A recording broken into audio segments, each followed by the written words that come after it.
Handloom is a machine in which there are two. Wait. Are you interested to know about handloom?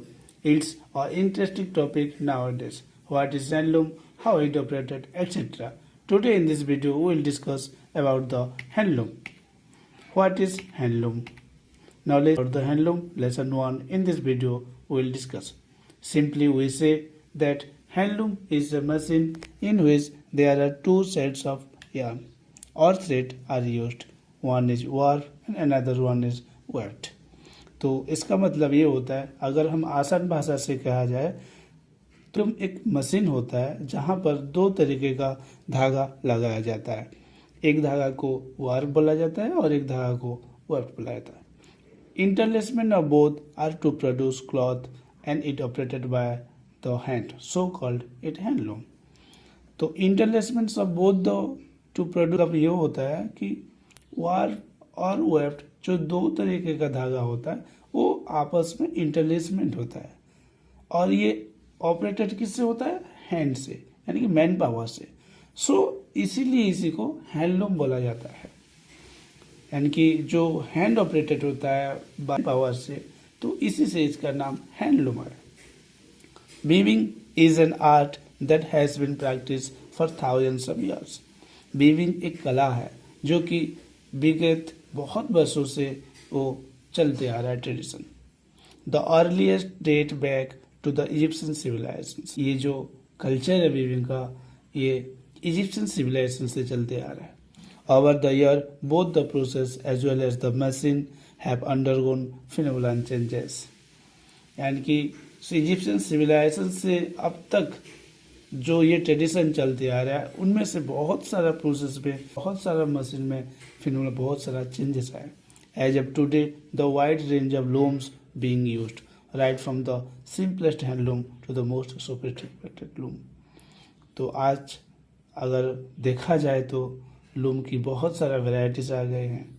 जैसे handloom तो उसमें करके उसका protection तो high किया गया है, उसके अलावा भी पावर लूम सेक्टर में भी बहुत सारा मशीन नए जनरेशन के हिसाब से नए मशीन आ चुका है.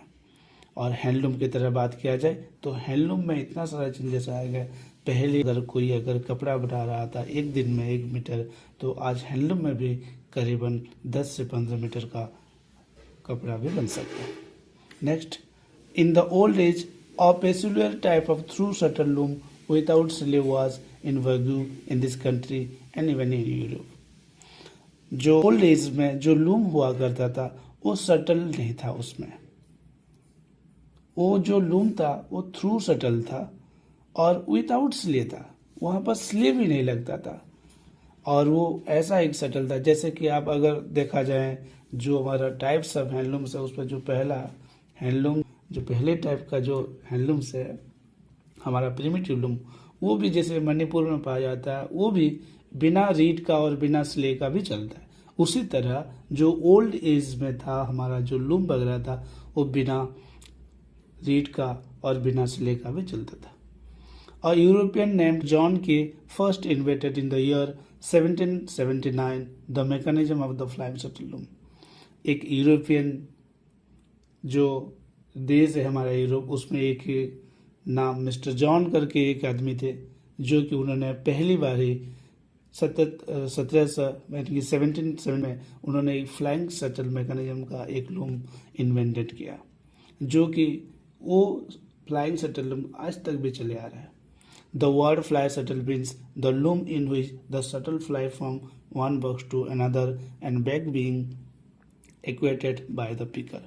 इसका मतलब ये हुआ फ्लाइंग शटल लूम इन्वेंटेड हुआ है, तो उसका मतलब ये हुआ कि एक शटल रहता जो बाय मीन्स उसका बोला जाता है बाय मीन्स ऑफ व्हीकल, जो कैरी करता है धागा को बुनाई करने में मदद करता है, वो फ्लाई शटल बोला जाता है. वो जो शटल है वो क्या हुआ, एक तरह से मतलब राइट लेफ्ट हैंड फ्लाई किया थ्रू सम पिकिंग हैंडल्स और अरेंजमेंट ऑफ कॉर्ड्स.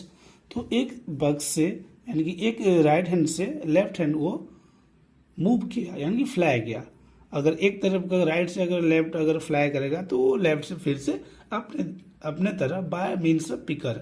की एक मैकेनिज्म है, एक पार्ट्स करने हैं हैंडलूम में, तो उसी की हेल्प से वो फिर से वो अपनी तरह बैक किया अपने पॉइंट पे, जैसे राइट से लेफ्ट किया तो लेफ्ट से फिर राइट है। Next,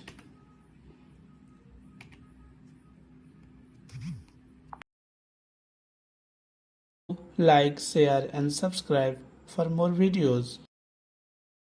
Thanks for watching.